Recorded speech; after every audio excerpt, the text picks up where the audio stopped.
Hey yo, LAZ, these 5 episodes got the most views in the last 28 days. Make sure you saw each and every one of them. And congrats. It's bad health in these streets, big hammers, all these cameras, mind evolve.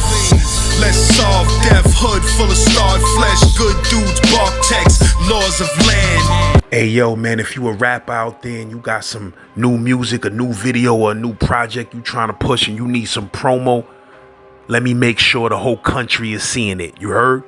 DM me at Real Saint Laz on Instagram. My promo prices is delicious and they start at 100 cash, you heard? 100 cash, I get you buzzing.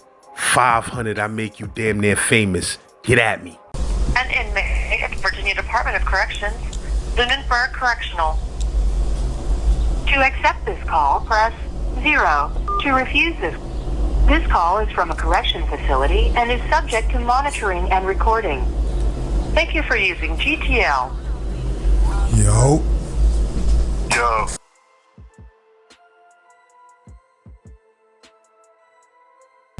So this is a story about an event, man, that took place in this prison out here in VA called Nottaway Correctional State Prison. You know, I mean, it always had a real heavy reputation. And kind of like the other prison I spoke of before, you know, it's one of the older prisons out here that actually is still in operation. You know, it's nowhere near as old as Powhatan, though. I think Nottaway might have been built probably in like the mid-'80s. And there was actually three different prisons built in VA at that same time, you know, and they was built actually identical to one another. And that was Nottoway, Buckingham, and Augusta State Prison. Now, I've been to Nottoway twice, you know, on the same bed right here. Once going through receiving, and then again when I came back down from the mountains from the western region. Now, I got some crazy stories about them prisons out there too, but I'm going to say that for another time. Anyway, you know, both times I was there in Nottoway, it was kind of brief. You know, I only spent a few months there each time. Now, don't get me wrong, you know, in those few months, I've probably seen some of the worst beatings and stabbings I ever seen in this entire bid. You know what I mean? That shit was definitely a madhouse and a terror dome. No bullshit. Now, you know, for those that may not be familiar with what receiving is, you know, that's when you leave the county or the city jail and you finally make your way to prison. You know, so it's the first spot you land where you get processed and classified, you know, to basically determine your security levels and see what prison they're going to send you to in order to start serving out your sentence or whatever the judge gave you. Now, besides Powhatan Prison, Nottaway was also the biggest receiving spot at that time. You know, and it actually still is to this day. You know, even though a lot of prisons right now are doing their own receiving thing, what I'm saying is a lot of guys basically started off there at Nottaway. So it was actually labeled a reception center at one point, and it was always a fresh batch of new guys, you know, coming into the system, coming straight through there. Now, let me say this too. It was also a regular housing prison as well, you know, and it was a level 4 back then. I think it's a level 3 now. But what I mean by that is, you know, you had plenty of lifers, dudes with crazy football numbers that ain't never gonna leave, you know, housed there, along with guys who already been down like 10, 15, 20 years too. And they would right alongside the ones that's coming in receiving, you know, that's just coming to prison for the first time. And anybody, you know, that spent some time in any prison, you know, that's a crazy mix, man, and a recipe for disaster in a whole lot of ways. Anyhow, you know, as I said, man, Nottaway got a reputation in this state as a place where, you know, it can and does go down often and in the blink of an eye. So you really got to kind of be aware of your surroundings. All right, so boom, like I said, man, it's an older spot, you know, so there's no AC, and it gets hot as a bitch in those cells, you know, especially in the summertime. You know, the windows, they're covered with a steel gate with tiny holes in it, so you could barely really see out of them. And it's like little to no airflow coming through them. There's 2 tiers in each pod, you know, which is the upstairs and downstairs, and there's 4 pods per building, which is either on the east or the west side. So you basically got like a lower east or west side, and then you got an upper east and west side. And it's about 80-something dudes in each pod. And both times that I was there, you know, it was only 2 phones, one on each one on each opposite side of the pod. So I'm sure you can only imagine how many fights and stabbings took place over those. I heard they installed some more phones now, so I guess that's a good thing, because when I was there, I probably want to say about 75-80% of the violence there was somehow connected to a phone. Niggas was real territorial over them shits. Depending on what building you was in and what pod you was in, kind of determined who ran the phones. And what I mean is, some pods had a blood phone and a Richmond phone. Other pods might have had a Crip phone and a Tidewater 757 phone. And then you still had pods that, might have had a Muslim phone and so on and so forth. And if you wasn't a part of one of these groups, it was from one of these places, you really had to know somebody, or try to fend for yourself to use the jack. If not, you certainly be tested and tried. And more often than not, probably jumped by everyone who was in that group. And if need be, stabbed too. Now, Nottaway also had a reputation of being one of those spots that, you could get your hands on just about anything and everything. Like, everything was accessible. Meaning, anything you wanted, you could get there. I know on my first trip there, it was only a few guys, here and there with their own little personal jacks. But on my second trip, man, it was jacks all over that place. You know what I mean? Not to mention, about every drug that was on the street was probably on the compound as well. Dudes had whole Newport cigarettes and pounds of tobacco. They was rolling whole Dutch Masters and Philly blunts stuffed with trees. They was drinking Hennessy and Patron. Some guys was actually smoking crack out of real crack pipes and shooting dope and shit with needles. I remember one dude had an actual real tattoo gun and real ink from the shop. The place was crazy loose when it came to the contraband. And not to mention, crazy loose with the female guards too. And what I mean by that is, it was a whole lot of fucking going on. Them female COs, man, for some reason, they was wide open with that shit. They was going at it in the closets, in the laundry rooms.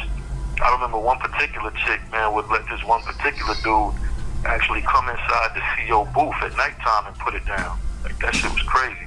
Anyway, as I mentioned earlier about the phones, man, there was a lot of that gang shit going on there too. And it was a whole lot of gang members. It was deep. I used to call the compound gangland for real. The Bloods probably had the most numbers, but that's probably the case just about every prison I've been to besides out in the mountains. But the Crips was deep too. And the GDs, they had a lot of times they would partner up with the Crips. And this was actually one of the few spots that I've been to that had a good number of Hispanics there too. And it was a decent sized MS-13 clique. And them dudes was like nothing to be played with. I'm gonna get to that in a second though. Besides the gangs, it was a lot of wolves there too. Old wolves, young wolves. You had to be a wolf in that environment. If not, you was gonna be a sheep. Sheep get eaten by the wolves.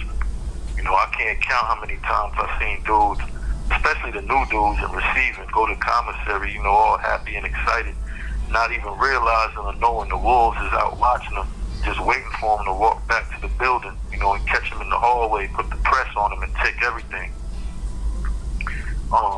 See, the commissary, it was a little fenced-in hut that you had to walk to, and it was actually located away from the buildings off to the right side, so you had to pretty much walk your bag of groceries basically down the boulevard to whichever building you lived in with everything on display.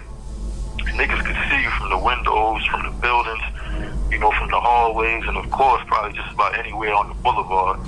And even if you walk the back route behind the buildings, that's even a long route actually.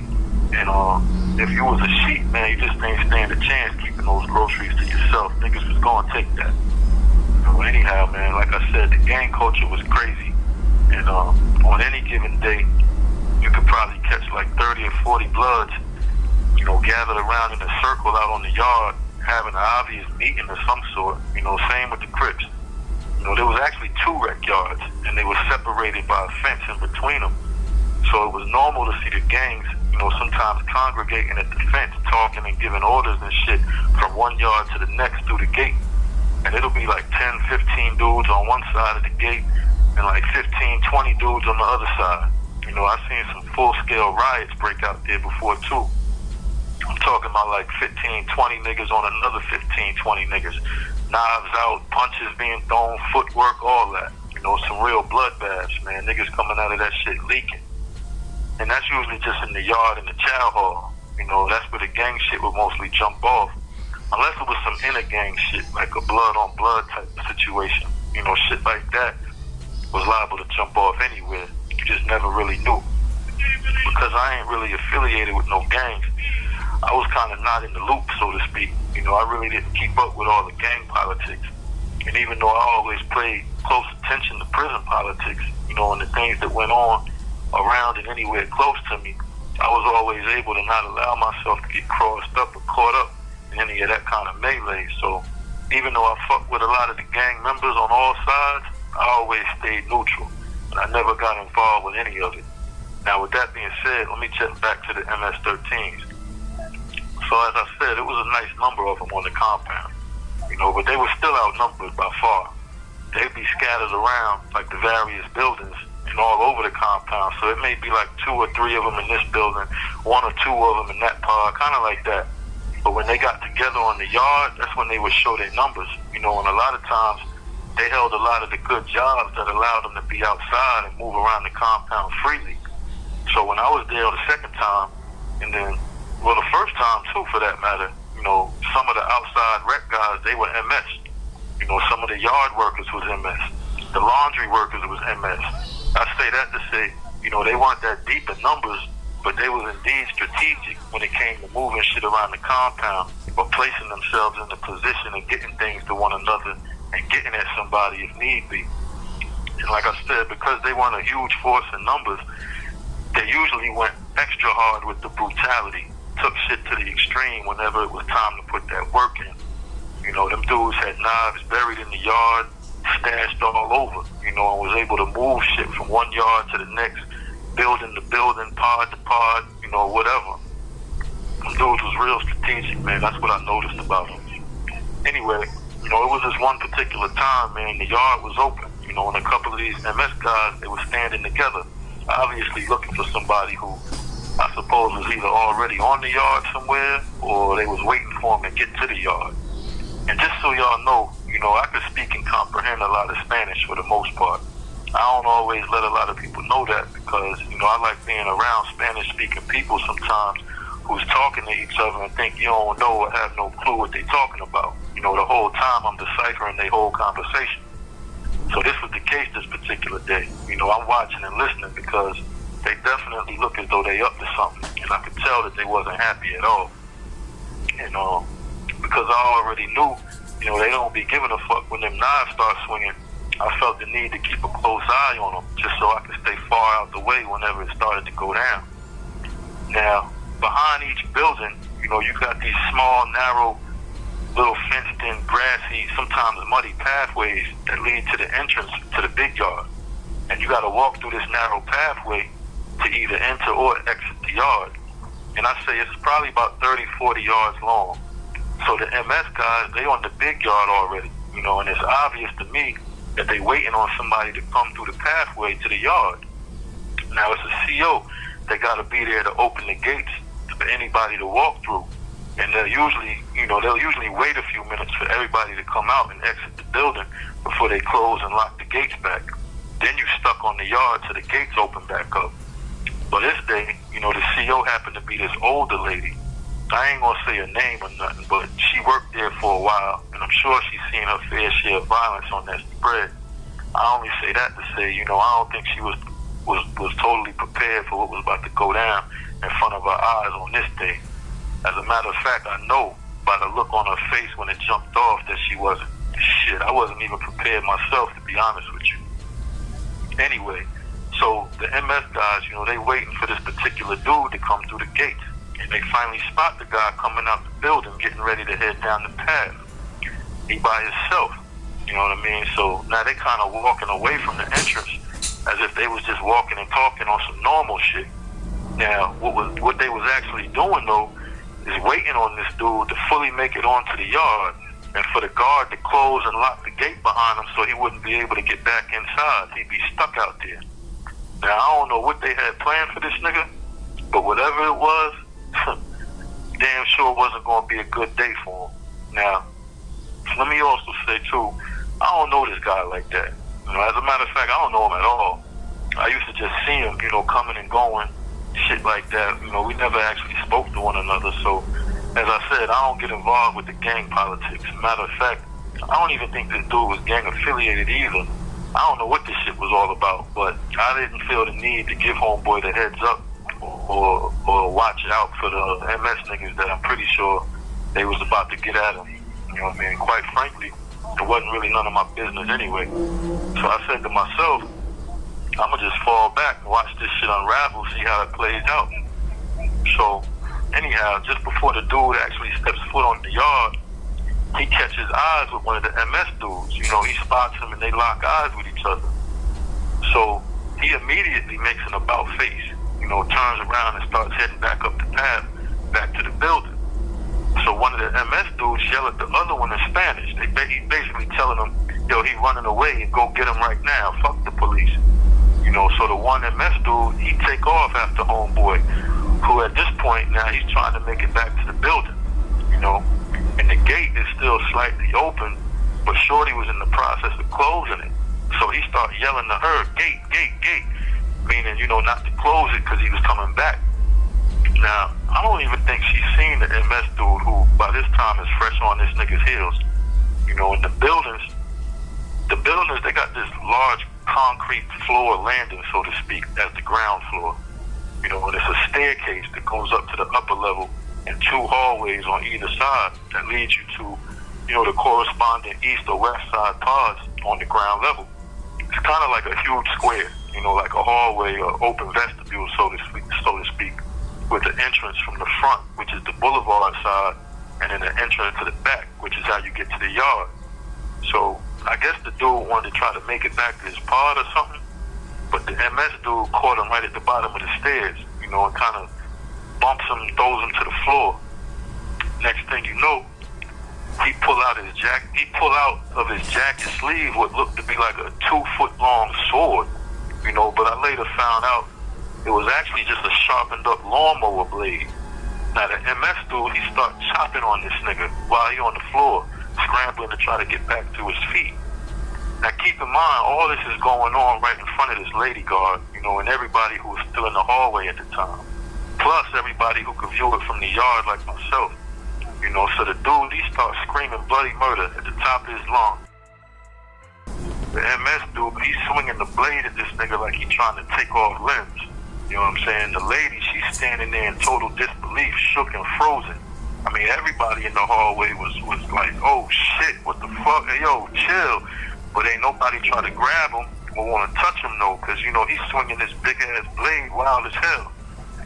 By this time, dude is sprawled out on the concrete floor.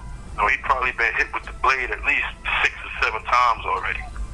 And the MS nigga, he starts stabbing dude now while he's sprawled out. But check this shit out.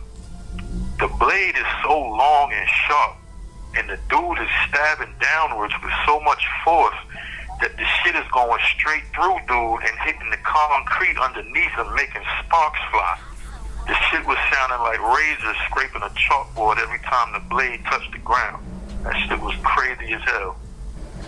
The only time I ever seen more blood than that was when I was on the street, man. I seen a dude get his head bust wide open like a cantaloupe from a shotgun blast. But anyway, dude must have stabbed homeboy about 8 or 9 more times, man, before the guards came spraying the pepper spray all over the place and tackling the MS dude. He actually started to try to go wild on them too. I guess he figured he ain't have nothing to lose at this point. Lucky for them though, it was like 4 of them. They was able to handle him. I think they might have even broke his arm trying to get the blade from his hand because he had it like taped up around his wrist so he wouldn't drop it and shit while he was getting busy doing this thing, carving the nigga up. Obviously his intentions was to kill homeboy. I think he had been down already for a while and he had a double life sentence from the start anyway, so I guess catching another body ain't really mean too much to him. And as for dude though, he had to get airlifted off the yard by a helicopter. And unfortunately, word came back that he ain't make it. I never did see the MS dude no more either though. I'm sure he was probably sent up to the Supermax Red Onion State Prison after that stunt. Now, I ain't never been to Red Onion, but, you know, I heard plenty of stories about it. Supposedly, that's where, like, the worst of the worst get housed, you know, along with the real high-profile killers. It's like a 23-1 spot way out in the mountains that only allow you to step out your cell to go in a dog cage for your recreation hour. You know, they bring the showers to you, so you don't even get to leave your cell for that. You know, that's where they housed that kid Malvo, the D.C. sniper kid, for a lot of years after that shooting spree across D.C., Maryland, and VA. They executed the older one on death row not long after he got caught. So anyway, man, the message here, man, the moral to this story is none other than just stay the fuck out of prison, point blank. You know what I'm saying? The deadliest things occur at the most unexpected times, man. You could never really be fully prepared for every single thing that's gonna go down. I've seen a ton of violence in my lifetime, man, firsthand and up close. But it ain't never ceased to amaze me how far someone's willing to go sometimes over some of the smallest shit. You know, something that could have probably easily been talked out or worked through. I mean, in this particular, you know, incident, somebody lost their life. And the other one's probably going to spend the next 20 years of his already life sentences in an even smaller box for 23 hours a day. Real far away from the person that probably sent him on that mission in the first place. You know what I mean? He'll probably have plenty of alone time to contemplate to himself and figure out was it either worth it or not. Anyway, you know, I'm not here to preach, man. It is what it is. The nigga might have deserved it. Who knows? I ain't the judge of men. I'm just saying that, you know, it's worth putting some thought into before you go all out for a cause that's, going to ultimately change the trajectory of the way your life is going at the moment. By all means, handle your business, though, if you see fit, you know, but just also know it's going to cost you in the long run. Extreme violence ain't always the answer. It shouldn't be your first resort. Let it be your last resort. You know, anyhow, lads, man, you know it's all love on this side, bro. As always, you know, keep doing your thing, feeding these streets with that content. Big things in the works. Don't forget to check out my podcast, Truth Beyond These Walls. Holler at me on IG, Truth Beyond These Walls. Big shout out to all my real OGs, man, real money getters and pistol poppers. Everybody that support me and all the real niggas who came home, made a better way for themselves and their families. It's a real nigga salute. It's your man Truth, aka DJ for show. Jersey to VA. Holla at your motherfucking boy. One.